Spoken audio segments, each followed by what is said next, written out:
Então, Deuteronômio, que é o quinto livro da Bíblia, capítulo 26, a partir do versículo 16, nos diz assim a palavra do Senhor.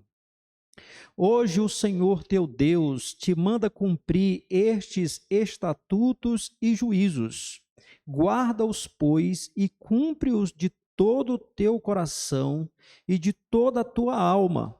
Hoje fizeste o Senhor declarar que te será por Deus e que andarás nos seus caminhos e guardarás os seus estatutos e os seus mandamentos e os seus juízos e darás ouvidos à sua voz. E o Senhor hoje te fez dizer que lhe serás por povo seu próprio, como te disse, e que guardarás todos os seus mandamentos, para assim te exaltar em louvor, renome e glória sobre todas as nações que fez, e para que sejas povo santo ao Senhor teu Deus, como tem dito. Amém. Que Deus aplique a sua palavra ao nosso coração. Meus irmãos e irmãs, 2023 chegou ao fim. E assim como o profeta Samuel, nós podemos afirmar: até aqui nos ajudou o Senhor.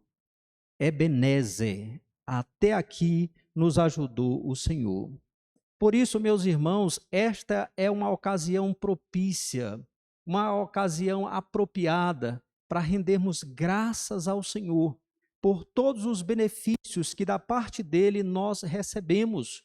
O Senhor foi gracioso para conosco, nos preservando a vida, nos sustentando, nos dando muitas bênçãos, apesar das dificuldades e dos problemas que nós enfrentamos no decorrer deste ano de 2023.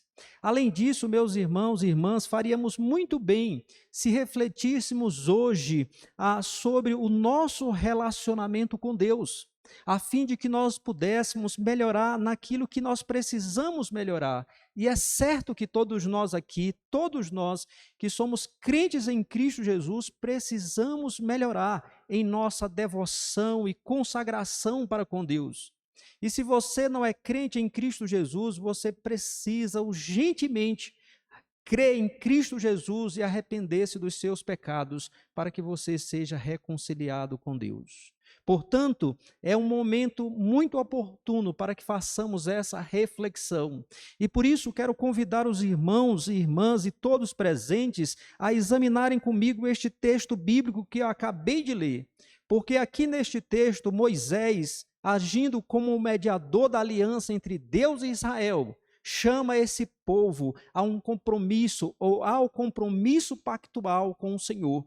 Que esse povo, de fato e de verdade, se voltasse para o Senhor e vivesse segundo a vontade revelada de Deus, a fim de que eles fossem bem-sucedidos naquilo que eles haveriam de fazer, porque aqui nós temos um momento de transição importante, um momento crucial da história do povo de Deus. Eles estavam acampados nas campinas de Moabe, que ficavam ali às margens do rio Jordão, do lado oposto à terra prometida. Portanto, a terra prometida estava logo ali, depois do rio Jordão, e eles estão aqui reunidos ali, se preparando para entrar na terra prometida. Então, nesse momento, Moisés chama o povo de Deus ao compromisso.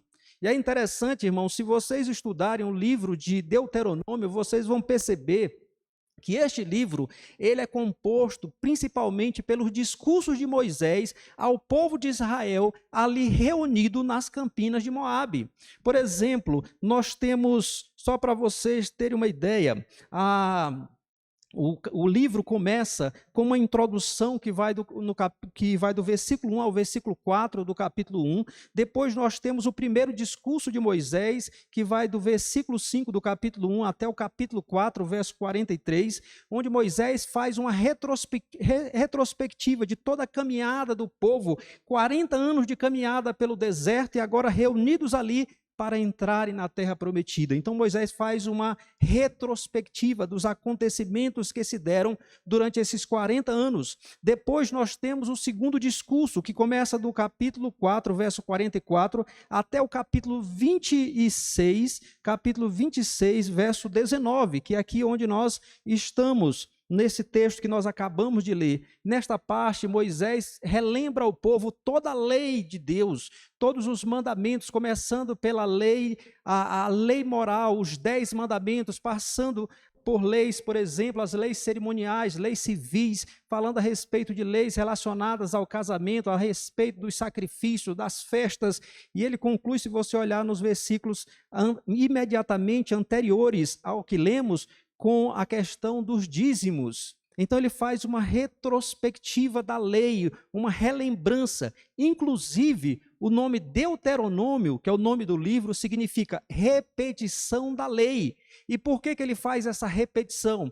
Porque aquela geração que tinha saído lá do Egito morreu no deserto. O que nós temos aqui é a nova geração, que alguns saíram lá do Egito como crianças e agora são adultos, e eles precisam ser relembrados da lei de Deus, a fim de que, comprometidos com Deus e com a sua palavra, eles pudessem ser bem-sucedidos ali na tomada da terra prometida. E aí nós temos o terceiro discurso de Moisés, que vai do capítulo 27 até o capítulo 30, onde Moisés ressalta a necessidade da obediência. Se eles não obedecessem a Deus, eles receberiam juízo. Se eles obedecessem, eles seriam muito abençoados.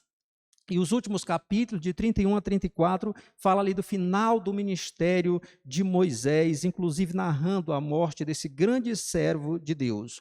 O nosso texto, o texto que nós lemos aqui, capítulo 26, do verso 16 até o verso 19, ele faz parte exatamente do segundo discurso. Para ser mais preciso, é a conclusão do segundo discurso de Moisés. Depois de fazer toda a exposição das leis de Deus para o povo de Israel, ele então agora chama o povo ao compromisso pactual, de fato, a obediência, exorta esse povo no sentido de que fosse fiel ao Senhor. E aqui o que nós temos é uma exortação, como até tem um título aqui em negrito, exortação à obediência. E sobre essa exortação, irmãos, eu quero destacar 3 aspectos. O primeiro deles, o conteúdo central da exortação, que está no verso 16. Depois, o fundamento dessa exortação, a base sobre a qual repousa essa exortação, que está aí nos versos 17 e 18. E, por fim, nós vamos olhar o resultado da obediência a essa exortação. Então, vamos iniciar olhando para o conteúdo central da exortação. Verso 16 nos diz: hoje o Senhor teu Deus te manda cumprir estes estatutos e juízos, guarda-os, pois, e cumpre-os de todo o teu coração e de toda a tua alma. Aqui está a parte central da exortação.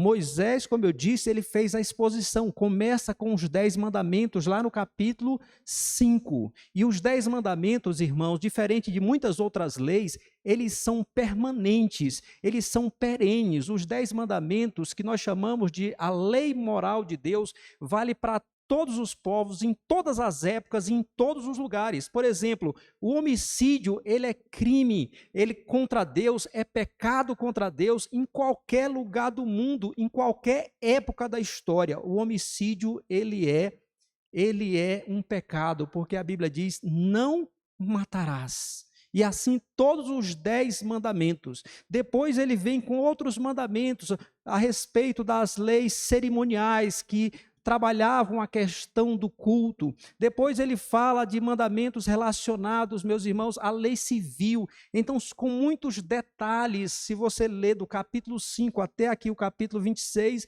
vocês vão ver as muitas leis que Deus dá ao povo de Israel, de maneira que toda a vida de Israel, tanto a vida civil como religiosa, estavam cobertas por esses mandamentos de Deus, de modo que em todas as áreas, seja a área religiosa ou civil, eles deviam viver de acordo com a vontade do seu Deus. Isso nos ensina exatamente isso, irmãos. Isso nos ensina que a vontade revelada de Deus, expressa nos seus mandamentos, conforme conforme está registrada aqui na palavra do Senhor, ela cobre toda a nossa vida. Isso significa que Deus, Ele quer de mim e de vocês, não uma consagração parcial, mas total. Não apenas algumas áreas da minha vida, mas toda ela deve ser consagrada e dedicada ao Senhor. É isso que esse texto nos ensina. Com todas estas leis, é que toda a nossa vida, não há uma área sequer, na sua área profissional, no seu casamento, na sua vida familiar, na sua vida estudantil, ou em qualquer outra área que você imaginar, a palavra de Deus cobre todas as áreas. E todas as áreas devem ser vividas em obediência a Deus e para a glória de Deus. É exato aquilo que era verdade para Israel, é verdade para nós hoje. Embora muitas das leis que se você ler aqui essa parte do livro, você vai perceber que muitas leis deixaram de existir. Leis cerimoniais que apontavam para o Senhor Jesus Cristo e a sua obra. Quando Cristo cumpre a sua obra, essas leis cerimoniais, elas deixam de existir, como, por exemplo, as festas anuais sobre as quais ele fala aqui nessa parte do livro. E muitas outras deixaram de existir. Mas quando nós tomamos a palavra de Deus como um todo, nós vemos que não há uma única área que a palavra de Deus não cubra, que esteja fora. Isso significa, irmãos, que toda a nossa vida ela deve ser dedicada ao Senhor. Eu não posso ter uma área separada, essa área aqui é minha, ou de alguma outra coisa, ou de outro alguém. Todas as áreas da minha vida, todas elas devem ser dedicadas e consagradas àquele que é o nosso Senhor, o nosso Redentor, o nosso Salvador. E a palavra de Deus nos diz que Cristo morreu e ressuscitou para que aqueles que vivem não vivam mais para si mesmos, mas para aquele que por eles morreu e ressuscitou. Ou seja, toda a nossa vida deve ser dedicada e consagrada ao Senhor. Mas percebam ainda no verso 16 que a consagração não era só em termos de áreas, porque o texto aqui nos mostra que a exortação era no sentido de que os israelitas eles fossem obedientes ao Senhor, não simplesmente nas questões externas, mas principalmente internamente, de todo o seu coração, com o seu homem interior. Veja o versículo 16 que diz assim,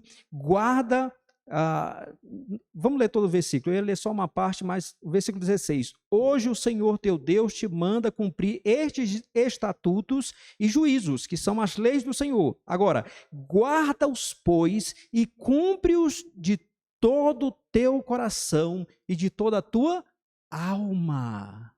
Ou seja, não basta, meus irmãos, uma obediência externa.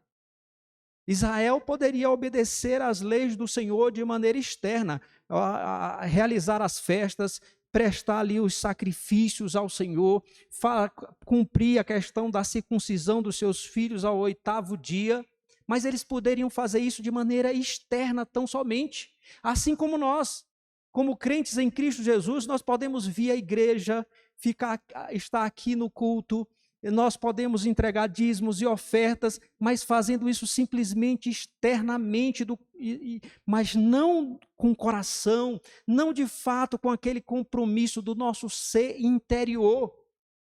E é muito importante que a gente entenda, meus irmãos, que a verdadeira religião, aquilo que Deus exige de nós, não são apenas questões externas, mas tudo que nós fazemos, a adoração, a entrega de dízimos e ofertas,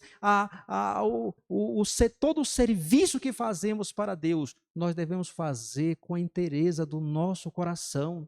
Porque, por exemplo, meus irmãos, não adianta estar aqui adorando a Deus, mas seu pensamento está viajando. Eu poderia estar lá no Réveillon, lá na Bahia, lá no Rio de Janeiro. Eu poderia estar lá fazendo isso e aquilo. O seu corpo está aqui, mas o seu coração, a sua mente está em outro lugar. Deus não quer isso. Ele não aceita esse tipo de adoração ou de obediência. O que Ele quer é que nós venhamos servir de todo o nosso coração. Quando o Senhor Jesus Cristo foi indagado sobre a respeito de qual era o maior dos mandamentos, o Senhor Jesus respondeu de pronto, imediatamente Ele disse: amarás o Senhor teu Deus de todo o teu coração, de toda a tua alma e de todo o teu entendimento. Este é o grande e primeiro mandamento. Então percebam, meus irmãos, que a verdadeira religião, ela começa no coração, no homem interior, de maneira que as nossas ações externas devem ser expressão do amor para com Deus, da nossa dedicação a Ele, de fato da nossa devoção sincera para com Ele. É por isso que Ele diz para Israel, diz aqui, que deve ser de todo o coração. Lá eles faziam, o rito de iniciação, ou o sacramento pelo qual a pessoa fazia parte da aliança, era a circuncisão, que foi substituída na nova aliança pelo batismo. E naquela época Deus dizia para eles: não adianta circuncidar apenas a carne, vocês precisam circuncidar o coração. Ou seja, vocês não precisam, não é suficiente ter a questão externa, é preciso ter a realidade espiritual, um coração transformado e regenerado, meus irmãos. Então devemos ouvir aquilo que Paulo nos diz, inspirado pelo Espírito Santo. Ele diz: tudo quanto fizerdes, fazei-o de todo o coração, para o Senhor, e não para homens, ciente de que recebereis do Senhor a recompensa da herança. Cristo Senhor é que estáis servindo. Então, irmãos, isso nos ensina que nós devemos viver a religião verdadeira, sincera, não para agradar a pastores, ou conselhos, ou a própria igreja, mas nós devemos viver a vida cristã para agradar aquele que sonda e conhece o nosso coração. É a Ele que nós devemos servir. Bem, então aqui nós temos o conteúdo central da exortação. Passemos agora a considerar o fundamento sobre o qual repousa essa exortação. Está aí, nós podemos ver nos versos 17 e 18, que nos dizem: hoje fizeste o Senhor declarar que será por Deus, que te será por Deus, e que andarás nos seus caminhos, e guardarás os seus estatutos, e os seus mandamentos, e os seus juízos, e darás ouvidos à sua voz. O Senhor hoje te fez dizer que lhe serás por povo seu próprio, como te disse, e que guardarás todos os seus mandamentos. Aqui, meus irmãos, nos versos 17 e 18, nós temos uma parte da renovação da aliança. Aqui, as partes pactuantes, a saber, o povo de Israel e o Deus da aliança, estão se comprometendo verbalmente de viverem um para o outro, em que o povo se compromete exatamente como acontece num casamento. Aqueles que aqui são casados, um dia estiveram ou diante de um pastor, ou diante de um juiz, ou diante de um padre, e juraram um para o outro, que iria cuidar um do outro, na saúde, na doença, na escassez, na bonança. Eles se comprometeram um com o outro. É o que nós temos aqui. No verso 17, nós temos Israel se comprometendo pactualmente com o Senhor. Uma tradução muito boa desse versículo, irmãos, é da Nova Almeida atualizada, que nos diz assim: o versículo 17: hoje vocês declararam que o Senhor será seu Deus e que vocês andarão nos seus caminhos, guardarão os seus estatutos, os seus mandamentos e os seus juízos e que darão ouvidos à sua voz. Então aqui o que nós temos no verso 17 é Moisés agindo como mediador da aliança e declarando para Israel: vocês disseram que iriam viver em obediência aos mandamentos do Senhor, que vocês iriam viver para a glória do Senhor, que vocês iriam viver de maneira dedicada àquele que os libertou da terra do Egito. E isso acontece depois que Moisés faz toda a exposição da lei. Ele expõe todas as leis de Deus para Israel. Israel agora diz: eu vou obedecer, eu vou viver segundo esses princípios, segundo essas normas do Senhor, eu vou viver para a glória desse Deus maravilhoso. E aí vem o versículo 18, que é Deus, por sua vez, se comprometendo, declarando o compromisso pactual para com o povo de Israel, através de Moisés, que era o mediador dessa aliança. E mais uma vez, a tradução da Nova Almeida, ela é muito boa, porque ela diz assim: e hoje o Senhor declarou que vocês serão o seu povo próprio, como ele prometeu, e que vocês devem guardar todos os seus mandamentos. Então aqui nós temos Deus se comprometendo pactualmente, por outro lado, dizendo: vocês são meu povo próprio, povo de propriedade exclusiva, vocês são meu povo. E aí, irmãos, nós aprendemos aqui nesse texto que Deus, ele se relaciona por meio de pacto, em que ele faz promessas ao seu povo, e o seu povo, por sua vez, é cobrado por ele mesmo, Deus, para que nós nos comprometamos com ele. E nós, meus irmãos, nós que estamos aqui agora, que somos crentes em Cristo Jesus, que professamos um dia a nossa fé em Cristo e fomos batizados, nós entramos nessa aliança do Senhor. Querem ver? Se vocês abrirem, eu peço que vocês abram a Bíblia de vocês em Gálatas capítulo 3, verso 29. Abram aí em Gálatas capítulo 3, verso 29. Porque ali a palavra de Deus nos diz exatamente o seguinte, ouçam com atenção. É Gálatas capítulo 3, verso 29. E se vocês são de Cristo, são também descendentes de Abraão e herdeiros segundo a promessa. Está dizendo que se nós cremos em Cristo, que é o verdadeiro e maior descendente de Abraão, aquele em quem as promessas de Deus se cumprem, nós também somos descendência de Abraão. Não descendência biológica, física, mas descendência espiritual, porque temos a mesma fé de Abraão. E nós somos herdeiros, como nos diz aqui, segundo a promessa, ou segundo o pacto de Deus, por meio da promessa. Portanto, nós estamos na mesma aliança com a qual Deus se pactuou com Abraão. E isso então significa, meus irmãos, que quando nós professamos a nossa fé, quando nós viemos até aqui à frente, professamos a nossa fé e fomos batizados, nós, assim como Israel lá no deserto, nós nos comprometemos em viver não segundo a nossa própria vontade, não segundo o nosso próprio querer, não segundo o nosso achismo, mas conforme Deus estabelece na sua palavra, as exigências do Senhor para a nossa vida.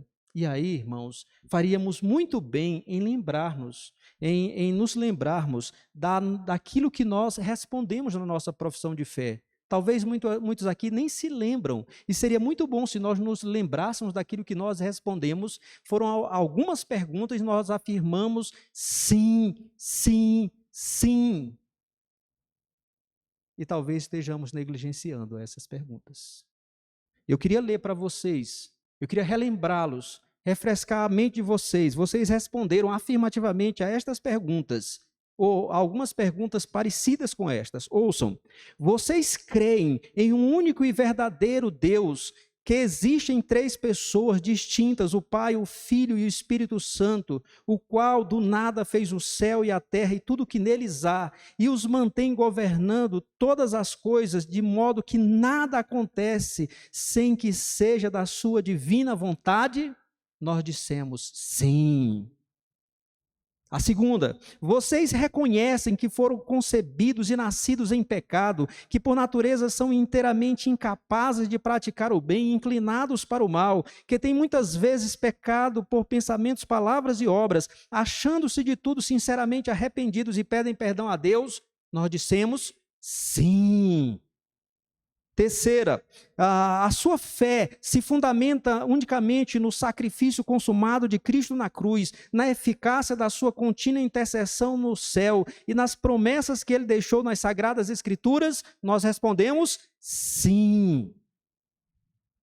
Pergunta de número 4. Vocês confessam que o Senhor Jesus Cristo, sendo o eterno Filho de Deus, movido de compaixão pela infeliz situação da nossa raça, fez-se filho de uma virgem chamada Maria, verdadeiro homem pelo poder de Deus, para tornar-se o único redentor e salvador dos homens, que ele cumpriu os preceitos da lei divina pela sua vida imaculada e na hora da sua morte na cruz deu uma satisfação completa pelos pecados de seu povo, que ao terceiro dia ressurgiu dos mortos em sinal de estar satisfeita a justiça divina, e que, tendo subido ao céu, alcançou por sua intervenção o resgate dos que nele creem? Nós respondemos sim.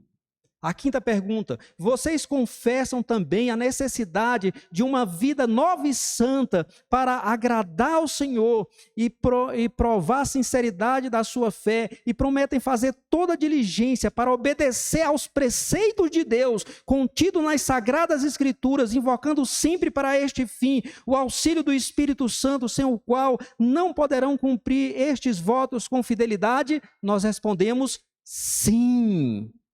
E a última pergunta, prometem ainda que, como membros desta igreja, se submeterão à sua disciplina e às autoridades nelas constituídas para o seu governo e ensino? Nós também respondemos a esta pergunta, sim.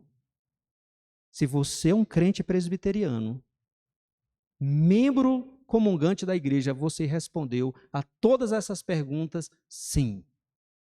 Eu pergunto, você está procurando viver de acordo com esse compromisso? Porque naquela ocasião você não se comprometeu só com a igreja. Você se comprometeu com o Rei da Glória. Você se comprometeu com Deus eterno. Você entrou numa relação pactual com aquele que sonda mentes e corações. E diante de quem nós estaremos um dia para prestar contas. Foi com ele que nós nos comprometemos acima de tudo.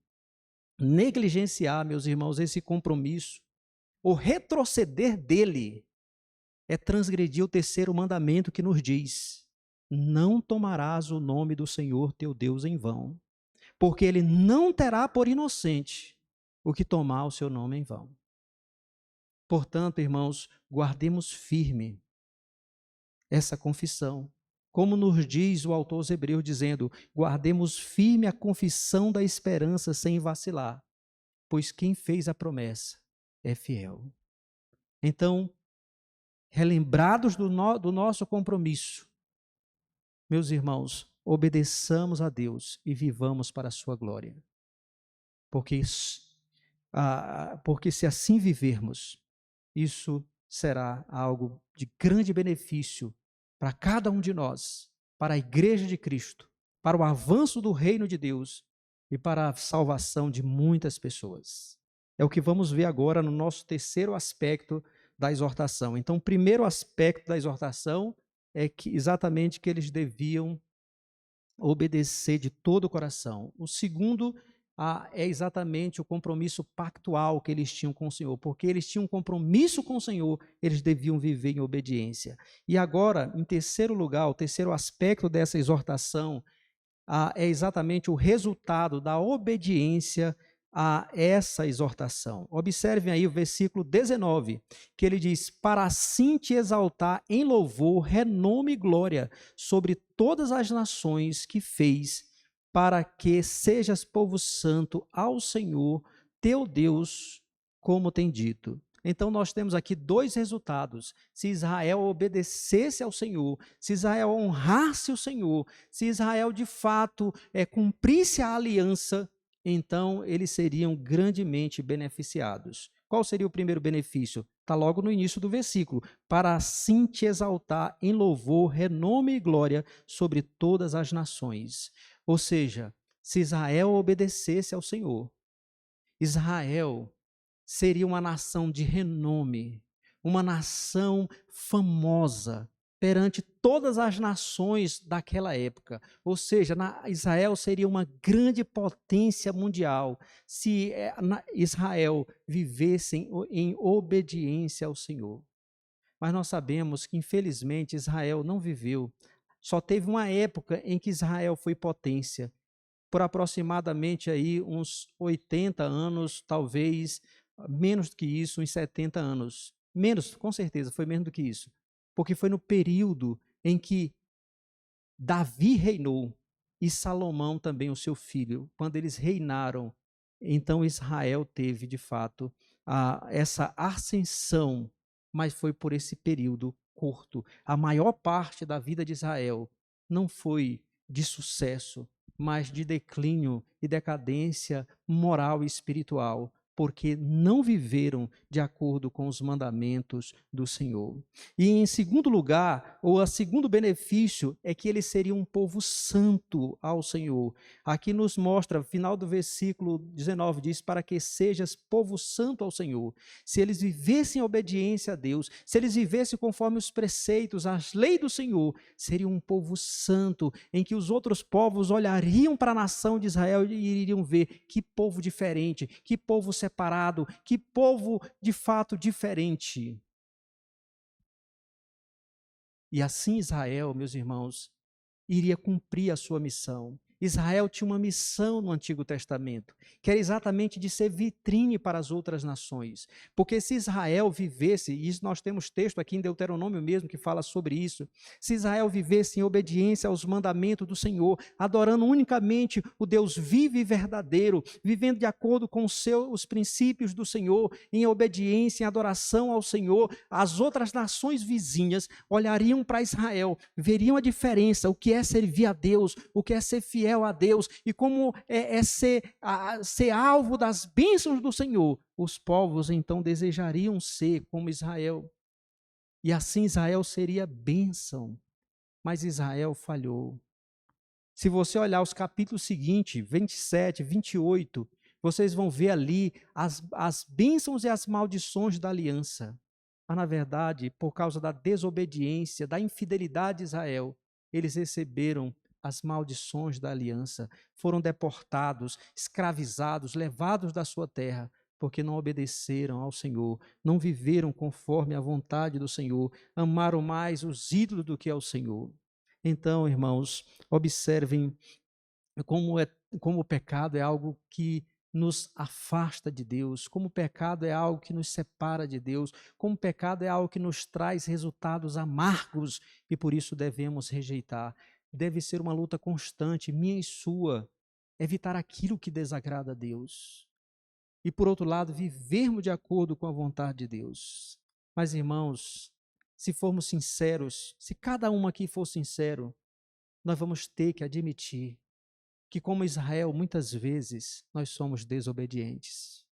Que muitas vezes, mesmo conhecendo os mandamentos do Senhor, mesmo conhecendo a vontade revelada do Senhor, nós fazemos o que é mal perante o Senhor. Isso nos leva a admitir também que, se nós usufruímos os benefícios salvíficos ou salvadores da aliança, isso só acontece, meus irmãos, por causa da justiça perfeita, imaculada, de outro, que não somos nós, do Senhor Jesus Cristo. Aqui Moisés age como mediador da aliança, mas Moisés é apenas uma figura que apontava para o grande mediador que haveria de vir, que de fato iria cumprir no lugar do seu povo de maneira perfeita todos os preceitos do Senhor, porque infelizmente eu e vocês, nós transgredimos a lei de Deus com muita frequência e de muitas maneiras, por ações, pensamentos, palavras, omissões. Mas aquele que é o mediador da aliança, o nosso Senhor Jesus Cristo, ele obedeceu todos os preceitos da lei divina. E nunca falhou, nem mesmo numa vírgula. Ele obedeceu perfeitamente para que nós, pecadores, desobedientes, pudéssemos ter o perdão de Deus. E mais do que isso, ele não só obedeceu à lei de Deus. A palavra de Deus nos diz que ele sofreu a maldição da lei em nosso lugar para que nós recebêssemos a bênção de Abraão. Isso aconteceu na cruz do Calvário. Lá na cruz, a maldição da lei, que é a condenação eterna, que devia cair sobre todos nós, caiu sobre o Filho de Deus que se fez homem, para que ali os nossos pecados fossem tratados e nós então pudéssemos receber o perdão de Deus e os benefícios dessa aliança. E é na confiança nesse Salvador bendito, meus irmãos, que nós devemos viver uma vida de obediência, uma vida em resposta a isso que ele fez por nós. Porque se ele não tivesse feito o que ele fez, obedecer perfeitamente os mandamentos de Deus e sofrer a maldição da lei na cruz do Calvário, nenhum de nós, nenhum ser humano seria salvo. Todos nós iríamos para o inferno, sem exceção. Mas ele veio e ele realizou a obra necessária para a nossa salvação. E nele então nós temos o perdão dos nossos pecados e dele recebemos o Espírito Santo para vivermos de acordo com a sua palavra. Então, irmãos, neste que é o último dia do ano, meditemos nisso, nessa confiança em Cristo Jesus, na dependência do seu Santo Espírito que em nós habita. Nós devemos honrar o compromisso que nós assumimos com o Senhor e vivermos para a glória dele. Como ele mesmo exige de nós, que se alguém quer ser seu discípulo, negue-se a si mesmo, tome a sua cruz e siga-o. É isso que ele exige de cada um de nós. E se você não é crente em Cristo Jesus, você não está nessa aliança. Ainda não. Você não tem acesso aos benefícios da aliança. Mas por meio de Cristo, o mediador, você pode ter. Por isso, creia nele como Senhor e Salvador da sua vida. Porque sem ele o que há é condenação. É condenação. Irmãos, uma coisa importante aqui para encerrar. Observem, Israel, e para fechar, Israel está nesse momento crucial. Ele está aqui nas campinas de Moabe, ali está o Jordão, do outro lado a terra prometida. Eles vão entrar e tomar posse da terra. Mas vejam aqui em Deuteronômio, que é o livro que nos conta como o povo foi preparado para entrar. Não tem registrado aqui nenhum treinamento de guerra.